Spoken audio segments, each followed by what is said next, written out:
Hello everyone, पिछले video में हमने 1:6 रूल देखा। हिंदी के सेंटेंसेस को 1:6 यानी 1 से 6 कैसे बनाते हैं। आज हम लोग इंग्लिश के रूल को 1:6 कैसे किया जाता है उसकी शुरुआत करेंगे। आज हम लोग सीखेंगे नहीं, लेकिन उसकी शुरुआत जरूर करेंगे, ठीक है। जो सबसे पहला चीज आपको ध्यान रखना है, टाइप्स ऑफ सेंटेंसेस में जाना होगा। इसके लिए एक सेंटेंस होता है असर्टिव सेंटेंस, एक सेंटेंस होता है असर्टिव सेंटेंस। ये असर्टिव सेंटेंसेस क्या होते हैं, ध्यान से समझिए। जब आप किसी सेंटेंस में ऑक्सिलरी वर्ब, देखिए ये एबी का मतलब ऑक्सिलरी वर्ब, जो लिस्ट में आपको ऑलरेडी दे रखा हूं, है ना। जब आप किसी सेंटेंस में ऑक्सिलरी वर्ब को सब्जेक्ट के बाद रखते हैं, जब आप किसी सेंटेंस में ऑक्सिलरी वर्ब को सब्जेक्ट के बाद रखते हैं, तो वो सेंटेंस कौन सा सेंटेंस कहलाता है? असर्टिव सेंटेंस कहलाता है।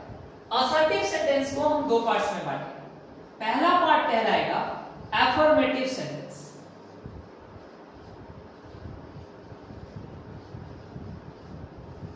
और दूसरा पार्ट कहलाएगा नेगेटिव सेंटेंस, ठीक है।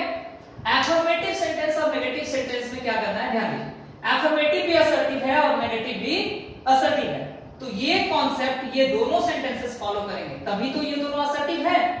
तो आप यहां भी सब्जेक्ट के बाद ऑक्सिलरी वर्ब का यूज करेंगे, एरो दे सकते हैं ऐसे आप, और यहां भी आप सब्जेक्ट के बाद ऑक्सिलरी वर्ब का यूज करेंगे, तभी आप कह सकते हैं कि ये दोनों सेंटेंसेस किसके पार्ट्स हैं? असर्टिव के पार्ट हैं, ठीक है।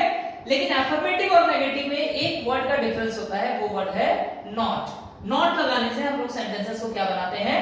नेगेटिव, और नॉट का पोजीशन होता है ऑक्सिलरी वर्ब के बाद। तो ये डिफरेंस आ गया एफर्मेटिव और नेगेटिव में। लेकिन एफर्मेटिव भी असर्टिव है और नेगेटिव भी असर्टिव है, क्योंकि यहां इन दोनों में ऑक्सिलरी वर्ब सब्जेक्ट के बाद है, और जहां भी ऑक्सिलरी वर्ब सब्जेक्ट के बाद होगा वो सेंटेंस क्या कहलाएगा?